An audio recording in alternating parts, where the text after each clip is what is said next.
Hi అండి. Welcome back to our channel Pooja homemade cakes. ఈరోజు మనకి కేక్ ఆర్డర్ వచ్చేసి half KG eggless butterscotch cake అండి. నేను ఈసారి ఎగ్లెస్ కేక్ అనేది ఎలా చేయాలనేది కూడా యూట్యూబ్లో ఫుల్ వీడియో పోస్ట్ చేశానండి. ఎవరికైనా ఇంట్రెస్ట్ ఉంటే మీరు ఆ వీడియో అనేది ఫుల్ వీడియో అనేది చూడొచ్చు. ఇదైతే నాకు ఒక అమ్మాయి కాల్ చేసి వాళ్ళ హస్బెండ్ది బర్త్డే అంట. వాళ్ళు మ్యారేజ్ అయిన తర్వాత ఇదే ఫస్ట్ బర్త్డే వాళ్ళ హస్బెండ్ అనమాట. సో ఆఫ్టర్నూన్ నైట్ 12 కట్ చేయడానికి అని చెప్పి ఆ అమ్మాయి అయితే ఆర్డర్ ఇచ్చింది. సో మీకైతే ఎలా ఎలా చేయాలి అనేది తెలుస్తుంది కదండి, హస్బెండ్కి ఎలా ఇస్తే బాగుంటుంది అనేసి.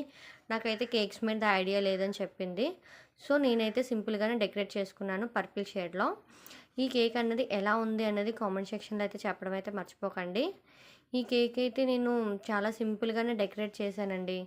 నా దగ్గర ఉన్న ఐటమ్స్తోని సింపుల్గానే ఇంట్లో ఎలా డెకరేట్ చేసుకోవాలనేది కూడా నేను ఈ వీడియోలో చూపిస్తున్నానండి.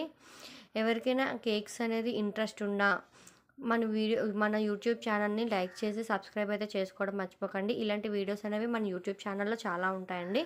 అలాగే కేక్స్ చేస్తున్నప్పుడు కూడా మీకు చిన్న చిన్న టిప్స్ అనేవి కూడా నేను చెప్తూ ఉంటానండి. సో ఎక్కడ వీడియో అనేది స్కిప్ చేయకుండా చూస్తూ ఉండండి. నేను ఏ వీడియో పెట్టినా కూడా మీకు అనేది అన్ని వీడియోస్లో కూడా ఏదో ఒక చిన్న చిన్న టిప్స్ అనేవి చెప్తానండి. సో ఎవరికైనా ఇంట్రెస్ట్ ఉంటే మాత్రం ఖచ్చితంగా సబ్స్క్రైబ్ చేసుకోండి, లైక్ చేయండి.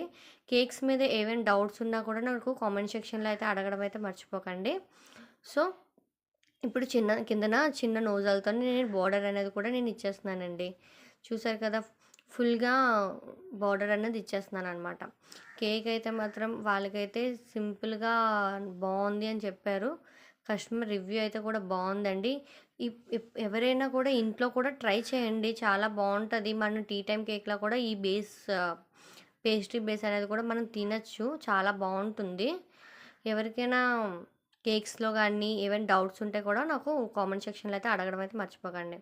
చూసారు కదా, ఇలా డెకరేట్ చేసుకున్న తర్వాత స్ప్రింకిల్స్ ఉంటాయి కదండి, ఆ టైపు స్ప్రింకిల్స్ అనేవి మనం కేక్ సైడ్స్ అంతా కూడా ఇలాగా హ్యాండ్తోని కొంచెం కొంచెంగా వేసుకుంటూ వెళ్తే మనకి ఈజీగా లుక్ అనేది చేంజ్ అయిపోతుంది అనమాట.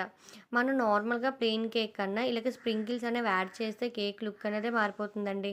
సో పైన నేమ్ అనేది రాశాను కదండి, న్యూట్రల్ జెల్తో నేమ్ అనేది రాశాను అనమాట. నాకైతే నేమ్స్ రాయడం రాదండి, సో ఎవరు ఏమనుకోకండి. అలా రాశాను. సైడ్స్న చిన్న చిన్న స్ప్రింకిల్స్తో డెకరేట్ అయితే చేసుకున్నాను అండి. ఇదండి ఇవాళ వీడియో. మళ్ళీ నెక్స్ట్ వీడియోలో కలుద్దాం. బాయ్.